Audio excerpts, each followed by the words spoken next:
Are you ready? We are ready. Welcome into Gun Talk Hunt. Today on Gun Talk Hunt, we got Dan Compton from Federal Premium. You know them. They make lots of ammo and stuff, and they got some new stuff to talk about. Today's Gun Talk Hunt is brought to you by Leupold and Timney. Also, Springfield Armory. Springfield just brought out a new bolt gun, the Model 2020 Waypoint. We hunted with it out in Wyoming recently. Really liked it. Super accurate, lightweight. They've got a few different models, but it is a premium bolt gun, and we were impressed. So check out Springfield Armory's new bolt gun, the Model 2020, and the Waypoint model is the one that just came out. Also, Timney triggers, made in America for 74 years so far. You know what that means. Next year is 75. Yeah. We're going to throw a party or something. There's got to be a big party. They've got to come out with something new. They just have to. 75 years, they've got to come out with something new.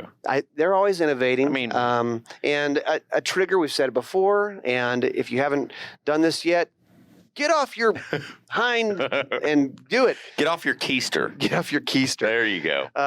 But it's one of the easiest things you can do to improve your shooting and make things work better. Yeah, and I just, competing in a long-range shooting match, your trigger, the consistency, I think, is what it's all about. Yeah. So today on the show, we've got Dan Compton. Dan, welcome in, man. Hey guys, how are you doing? We're good. So we wanted to have you on the show because we've talked with you before about the new stuff, Federal Premium. It's everybody knows Federal Premium ammunition, and you guys are one of the, well, maybe the most complete ammo companies that we see out there. I mean, you're doing rimfire, you're doing shot shell, you're doing centerfire, you're doing and muzzle loader stuff. So, I mean, Dan, you're a hunter. I mean, talk about hunting and what is, how does the ammo factor in for you as a hunter?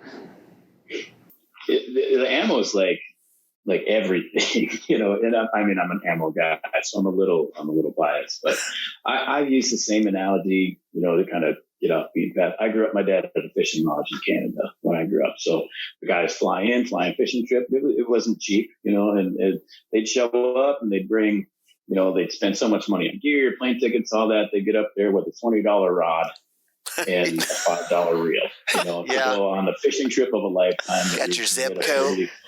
That you can get a 20+ pound northern on any day of the week, So wow. I've always looked at, it's the elk hunting is the same, antelope hunting is the same, whatever it is, the connection between you and the animal is the bullet. So, there's been cup and core, our power shot blue box bullets or Remington core lock bullets been around forever. They've killed tons of animals, but what we're always pushing is try to get that better mousetrap. We're up at that 98 percentile, trying to get to 100 with the innovations and stuff we do. So to me, we try to have a little something for everybody, and we're now, it seems like we're getting more system related. We're catering to specific guns and we're catering to specific systems to get the most out of it. And I think that's really where the future of the growth is for us. I got a story for you. Oh, no. I got a story for you about, all right, so what you're talking about, Dan, is like you go on some big hunt and then you bring a gear or ammo that doesn't perform. Now, one of the neat things about being in the gun media world is we get to try out the new stuff. One of the pain in the ass things about being in the gun media is we get to be the guinea pigs to try out the new stuff. Oh, it's awful. So this goes back a ways, all right? My grandfather, he was an outdoor media guy, Gresham, and he was given... This is the way I grew up. When I went hunting, it was always, here's this new gun, try it out. Here's this new ammo, this new scope, try it out. So he was given the new ammo, new bullets. This is going back like 40, 50 years on an African hunt. Ooh. Okay. Now, Dan, you know how bullet performance can be where it's like, this is an awesome bullet. But what if you shoot something really close? That's a tough test of a bullet because you think, well, really close, it's gonna smash the animal. No, it might smash the bullet. And a lion at 20 yards and he has to shoot it charging at him, and the bullet hits the lion's teeth and breaks up on impact. It just shatters the bullet, and it breaks the lion's jaw. It injures the lion, but the lion is not dead. And he's still mad. And he's still really, really irritated. Now he's really mad. Yeah, now he's going to have to go to the dentist. Mm-hmm. So I'd be mad too. So then they had to track the lion and all this stuff and shoot it again. But it's just an example of like why ammo is so important. Oh That's a dramatic example of it. So it broke, like, it almost hit the lion's front teeth and broke the jaw. Okay. And then, he was not impressed. He kept charging. They had to shoot him again. Oh, my gosh. Yeah. You're thinking, well, I shot him right in the head. No. Bullet wasn't designed for that. And bullets, like, depending on what it was, but they, hydrostatic pressure, right? Liquids, they help give that squish factor. Mm-hmm. Whenever you're hitting something hard, it really is a wild card. So like if you're solid monolithic bullets, sometimes you get a square shoulder shot, but there's not a lot of skin there, so if you did get it right kind of on that sweet spot of the bone or the shoulder where there's not a lot of hide between, and I've seen like if you tweak the tip a little bit, well now the bullet, it's all cavities close up and it doesn't expand. So yeah, hard barriers can be really weird. And like on law enforcement, it's auto glass is like the biggest and toughest thing to design around because it's such a wild card. Yeah, glass is a big problem. If you were going on an Africa lion hunt, I would be 100% that we knew exactly what that bullet was going to do before we got it to you. Yeah. So yes. I don't think we'd ever guinea pig you to that level. But, I'm just impressed that Grits was able to shoot a lion's tooth out while he's charging. I guarantee you that's where he was aiming at. He's like, you know what? I don't want him to be able to bite me. Exactly. I'm going to shoot his teeth out. Yeah. It's precision. That's right. Yeah. Oh my gosh. Yeah. Well, so Dan, what bullets should we have for lion hunting? Let's just go off the rails on this. So a lion is not an elephant. It's a soft-skinned animal. It's not like you're talking about buffalo or elephant where you need solids, right? You don't need solids on a lion. No, I wouldn't. If it was me, I would go tried and true trophy bonded bear claw. I think it's really tough to beat. You're going to get a bullet that's going to expand well. It's not going to break apart. You're going to get deep penetration. If you need to break shoulders, you're breaking it, but it's probably either going to go all the way through or it's going to hit him right on the hide. Or if you got a charging shot, it's going to be enough to take his teeth out if you need to. So you should be, that's what I would go with, trophy bonded bear claw. It's helpful to have versatility, and I would think a bullet like that would be a good fit as far as a versatile bullet because the thing is, in an Africa situation, you don't know exactly what you're going to encounter. No. Mm-hmm. Yeah, and it could be, it's a lot of it's just you come over the hill and, oh my gosh, there's an onyx or an oryx. Right. Yeah. And then there's a Cape buffalo right around the corner. That's right. Yeah. It's targets of opportunities sometimes. Yeah. Your guide goes, hey, I know we're on a lion hunt, but that's a trophy sable over there. You want to do that? Yeah. It's like the McDonald's of hunting. I'll take a number 1 and a number 2. Yeah. But we're gonna upsell you to a number 3. Yeah. I mean, we can see him. He's 600 yards that way. If you want to put a stock on him, that would be an amazing animal. Yeah. But what's in between you and that 600 yards that pops out? I mean, it's a herd of Cape buffalo. Yeah. It's unbelievable. Run for your life! Yeah. And the outfitter, they know that you booked your hunt, you're there. They get you in on that little package. They know. Yeah. Hey, you want that? And you're like, yes. I'm here. Yeah. I came all this way. And they're really good salesmen too. I guarantee you they're really good salesmen. They're like, we had a client last week miss this one. You've got to take him. Right. He's the unkillable beast. That's and right. They got like 20 others lined up. Do it for me. It's like, do it. Hey, you'll really appreciate this. They've got to be great salesmen. If you're looking for a salesman, man, go find a PH over in Africa that's really good at upselling. Right. You know what's something? So we actually wanted to get into muzzle loading stuff. Well, but have I ever? I don't know if I've ever heard of anyone doing muzzle loading in Africa. Have you? Have you, Dan? I've heard a little bit of it. I've asked about it to some of the people I know there, and our sales guy who handles the north southern part of Africa. He said very little, but it is done. And normally, if it's done, it's like I'm super hardcore. I've shot everything. I'm a jockey type, right? Yeah, sure. And they're going for it, but like organically, like because there's a pretty big hunting base in Africa itself. That populace isn't really going for it. It'd be someone like me who's loves muzzle loading and just wants to take it. Yeah, a ballistic geek that we go. Now, that would be neat to just say I did it. Right? Now, Dan said something earlier that kind of caught my attention. And I'm sure a lot of our listeners and viewers were kind of the same, in that they're starting to create projectiles and loads to the specific gun. Mm-hmm. The specific gun, not necessarily like, a group of or a family of guns. Right. It's dedicated towards one. It's a systems approach. Yeah, it's a systems approach. Well, I mean, and right before we got on this call, I said, well, I just saw a thing about the HammerDown, which is, I mean, Dan, you can explain it, but it's ammo for lever guns, right? Yeah, we try to, as an ammo company, your ammo's got to work for everybody, right? And we've always tried to be that way. And you try not to play too many favorites, but we've had a good relationship with Henry over the years, and we're talking to him. It's like, where can we collaborate together? Like, we're like, what's your pain points? What are you hearing from your consumers? And they're like, for us, it's feeding. People have a lot of issues with feeding and lever guns, and then they just want to know, what ammo should I hunt with? And so we worked with them, looked at the design, and we realized we could put a little bit of a radius on the base or the base of the head of the cartridge, right on the rim. And it almost eliminated all the feeding problems that they saw and everything that they function tested. So interesting. So it's it seemed fairly simple. It's actually something we're looking at patenting, or we have applied for a patent on it. But so something like that, you can.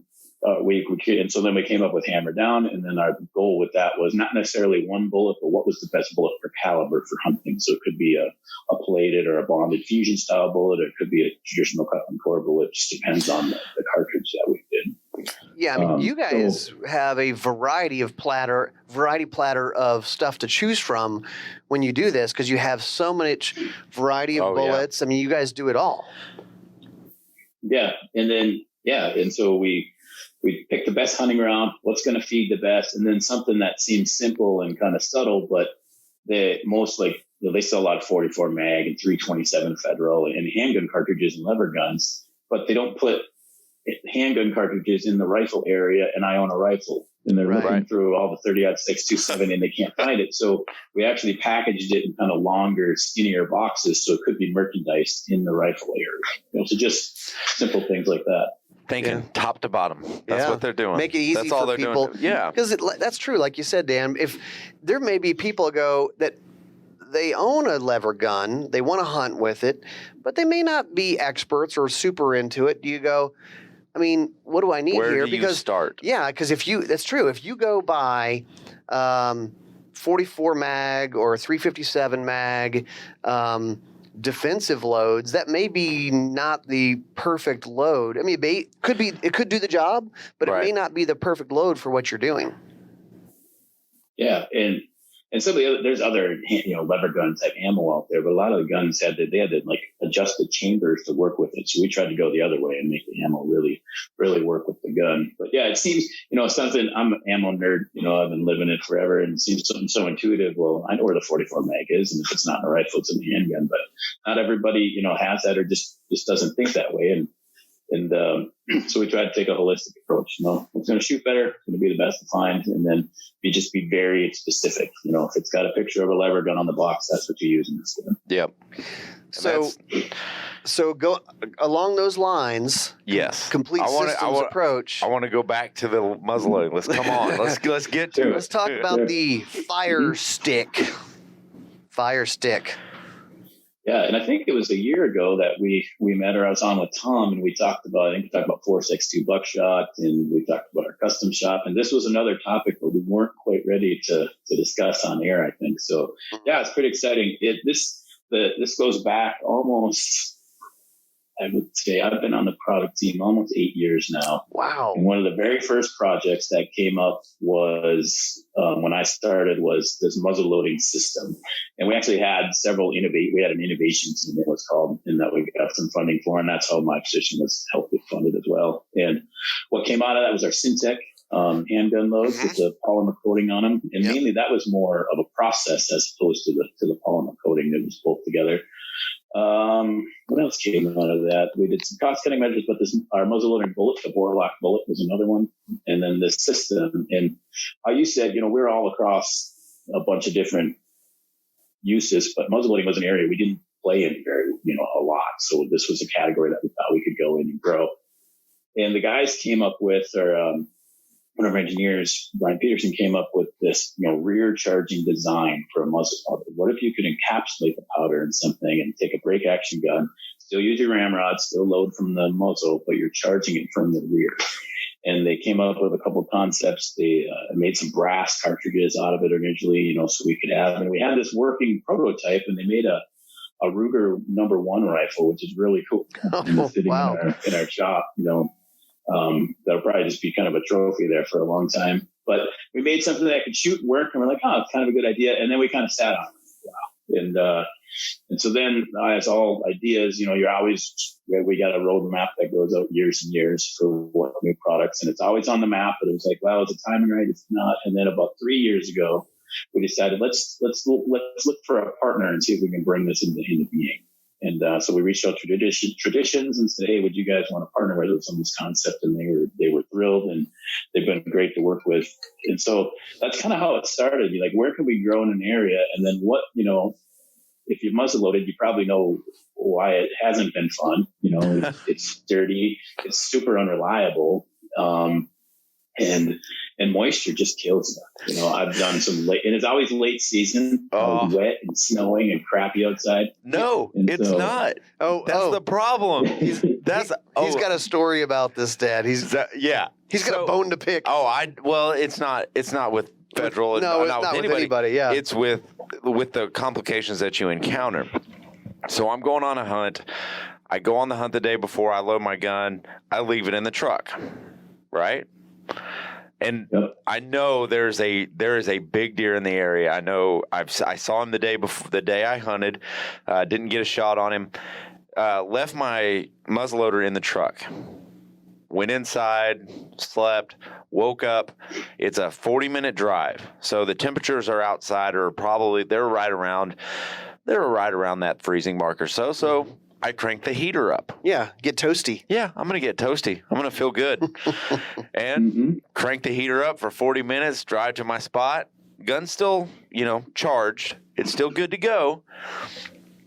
And so I, get in my blind. I'm sitting there. It's coming up. And the sun's coming up. And oh my gosh, you wouldn't believe it. Here comes 4 or 5, good shooter bucks. I'm like, oh my gosh, I've struck gold. It's a bachelor party. This is perfect. And the primer's in. It's a 60-yard shot, easy. Pop. And all the deer kind of sit there and they look up. And they're like, what the heck? What was that? And I'm like, well, maybe my primer just doesn't mean business. So I put another one in, line it up. Deer are still out there right in front of me. Pop, same thing. And I'm going, and then I think back and I'm going, oh my gosh, I've got wet powder. I know I do. Because the condensation buildup. Changing in temperature. And so I go in and I'm frantically trying to load, unload it and get it clean, get it. In the blind? In the blind. In the heat of the moment, because I carry basically my emergency kit with me of if something goes wrong with my muzzleloader, I can break it down all right there and get back into it. I did it, and by that time the deer were, 200 yards off, and I wasn't going to take that shot. Yeah. I didn't feel comfortable with it, with having, formerly having wet powder in, and so I went and test fired it. It shot great, but all that powder came out in clumps when I was coming out. Yeah, because it was wet. It was soaked. Did it start out as like the pellets? Yep. Yeah. It just came out Wow. in clumps. It was that wet. It was that wet, and Jeez. just from doing that, and that's something. Yes, that's on me, but it's something that it just slipped my mind that morning. I just didn't think about it. It's cold in the truck overnight. Yes. Then you heat it up, and then you get into the stand. Yeah. That's a problem. So Dan, the FireStick could have helped. In that situation. I mean, would have helped. So explain how you guys do this. I mean, you're loading it, you're charging it from the rear. I mean, how does this work? Yeah, so it has to be used with a system dedicated to the fire stick. It's a special. It's a gun that is the FireStick gun. Okay, with Traditions. Yeah. So at this time, Traditions NitroFire rifles are compatible with the FireStick. So you have your traditional 209 muzzle loader. It's going to have a breech plug in the back that you'll put your primer in. So that breech plug has now been removed, and it looks more like a traditional rifle chamber. There's a ring that stops up front, and your fire stick is going to insert and go against that ring, and your bullet is going to come down and seat against that ring, and there's a little bit of space between the two. So that ensures that your chamber is always filled with the fire stick, and your bullet is always going to seat against a consistent base spot at the bottom of the rifle. And then, so what we do there with the fire stick itself is a plastic cartridge. It looks a lot like a shotgun shell, but it is an injection molded piece. It's a different design. It's got a really thick head on it. And we fill that with powder. We put a roll crimp on top of the disc, and then you, as the shooter, will take a 209 primer and insert it from the back. Okay. And then if you're going to hunt, or when you go to shoot the rifle, you use your ramrod. You seat the bullet down the barrel. You crack the action open, you put it in the fire stick, and then you can insert your primer at that time, close the action, it's ready to fire. So you're saying that really all KJ needs to do is just wrap his powder in like saran wrap, and he'll be good to go. Right? Work, yeah. It's so frustrating, but now, so primers sold separately. There's a specific bullet that goes with it, right? No, you can use any bullet that you choose. So no matter what you choose. Is there a special primer, or is it just kind of any muzzleloader primer? Now, so far, we've tested a variety, like the Federal 209 muzzleloader primer is kind of what is our natural one that we've used the most, which our consumers are going to gravitate towards that. Okay. So far, most primers we haven't run into any issues so far with the testing we have with any primers out there, but we're recommending, we've done a majority of our primers have been with the Federal muzzleloading primer. PMZ 209, we call it. Now, how is the performance similar to other muzzle loaders, or is there any? I mean, obviously there's advantages, and when we talked about the moisture control part of it, are there any other advantages to this system? We found that by the powder is a granulated powder inside the charge. It's a modern powder. It's a Hodgson 888 is their formula. You're going to find that any other, higher end muzzleloader powder out there, like a Blackhorn 209, your performance is going to be similar to that. It seems like for the amount of powder you use, you get a little bit more oomph out of it. Okay. And then by putting it in the cartridge itself, it seems to be more efficient than just putting it down the barrel and stacking a bullet on top of it. We get standard deviations of single digits most of the time, which as a long range shooter, KJ, you would go for that. Yeah, that's what it's consistent. Exactly, it's consistent, and that's I think that's one of the biggest hangups to, the traditional muzzleloading is because you can get inconsistent charges. I mean, it could be hundreds of feet per second difference. Absolutely, potentially. Yeah, and the temperature plays a huge role in that. Huge role. Just by the nature of the chemistry compound of the powders, as you get colder, how it was explained to me is like, think of a bunch of crystals in a way, and the temperature is going to affect the texture of the powder. And so as it breaks, those crystals break in a different way, which gives you a different burn component, which gives you different pressure and velocities. And wow, I didn't realize there that much went into it, but our powder chemist is a pretty smart guy. So by encapsulating it, what happens, it's similar to a rifle round or a cartridge, is you get this pressure build, and then eventually that roll cap's going to break and it's going to shatter the top of the bullet and then release I think if you got a bullet in there, due to the tolerance they have with some bows or whatever, you may be displacing the bullet a little bit. Your propellant bed could be a different shape, could be a different angle.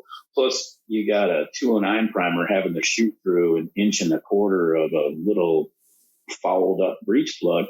So all those variables, we're eliminating. And so sure. I think that's the main thing. We're getting a consistent pressure release every single time. And we got the powder controlled to, down to the 10th of a grain is how we're able to load it, or 100th of a grain even. So what about storage of these fire sticks? I mean, how does that work as opposed to, your kind of loose powder and stuff? Yeah, so loose powder, especially pellets, they really just absorb ambient moisture out of the air. So we'd say if you opened a box of pellets this year, I would probably not use them next year unless you really shot them and you know what they're doing. So that was one thing that we really wanted to make sure is like, if I bought it this year and I have them up in my garage, what are they going to be like? They should be the same. We're still saying use, all ammo, the ambient conditions are what can deteriorate it. So cool, dry place is always best. But if they're in your garage, you shouldn't see a difference from this year to the next. And then other things like they're plastic. I wouldn't leave them on the, we've done accelerated tests, but if you left them on the dashboard of your car for 3 years, eventually, that polymer could maybe wear down. So we say don't store in direct sunlight and stuff like that. But it's all pretty much common sense stuff. You should be able to just put it in your kit and should be ready to go next year. Wow. So it does improve the durability, longevity of the powder as well. Yeah, absolutely. Okay. See, that's key too. I think a lot of guys don't think about powder long-term storage. We're guilty of this as hunters. We're guilty of it. But that's how you figure stuff out. Because it'll be sitting in your hunting pack over the off season, and then you go, "Sweet, let me go take this out and shoot." And you're like, "Why is my gun so off?" Right. Like it was on last time I shot it. Exactly. Well, I got a quick story. Yeah. I got a story from just sighting in one time, and this was 2 years ago. And we were right in the development of this project, and I was shooting a different powder, but I was at the range and it was kind of misting out. And I had powder sitting in like a dispenser powder measure, and I shot my first shot, and it was like, I think I was 4 inches high, so I adjusted, shot the next one, and I was on, and then I was just blanking away now. Shot the next one, and I dropped 4 inches, and then I dropped 4 inches, and I dropped 4 more, and then I misfired. Wow. And I was like, what is going on? So I called the engineers, and he's like, well, yes, it's practically raining outside. Your powder's sucking up moisture. You're losing power. And I was just shocked. I couldn't believe it. So those are the things. From the first shot to the fourth shot, or fifth shot, you're off paper. Yeah. It was like 18 inches. It was, and then it didn't fire. I wonder. Wow. I wonder how many guys out there, like seriously, how many guys would have been in your situation who don't know an engineer or powder guy that are like, what the hell? Oh yeah. Like, yeah. I was like speed dial. What is going on? Jeez. That's amazing. Well, I mean, that goes back to it. And muzzle loading it's a fun challenge. Yep. It can get you into an extra hunting season, or maybe be able to get a tag where it was tougher to get the rifle tag or something like that. But, there are some challenges with it. I mean, that's what you guys are trying to address with this FireStick. I think that's really cool. Well, I think it's a great, I mean, if you think about muzzle loading, there has not been a lot of innovation. There just hasn't been in it, because it's pretty standard stuff. They might come out with a new powder or new bullet design, but nothing that's kind of almost rethinking the muzzleloader. And I think that's one great thing that's Federal been able to open our eyes up to. Very cool. Dan, thanks for being on with us. Yeah, I appreciate it, guys. Yeah, so if you guys are in the field this fall, thank you very much. You too. Might have to get some fire sticks. Might have to make a call, and get some fire sticks, and call the guys at Traditions and get one of those guns. So very cool. If you're thinking about muzzle loading, if you're thinking about maybe getting a new system in place, this might be something to consider. Yeah, go ahead and get her done, because there's, depending on where you are, there's early muzzle loader and there's late muzzle loader. So, get in the primitive hunting seasons. Absolutely. All right, that's it for us. Yes, sir. I was going to get real quick, just because I don't think we brought it up, but yeah, it's they're out there shipping now. They should be on the shelves now. And we have 100 grain and 120 grain equivalents. So if you're looking for like a more magnum load, we have that, or a little softer load, we have both. One's orange and one's red, so it makes it real easy to tell the difference. Wow, see, they're thinking. They're thinking. They're thinkers over there. All right, cool. That's it for us. We'll see you next time on Gun Talk Hunt.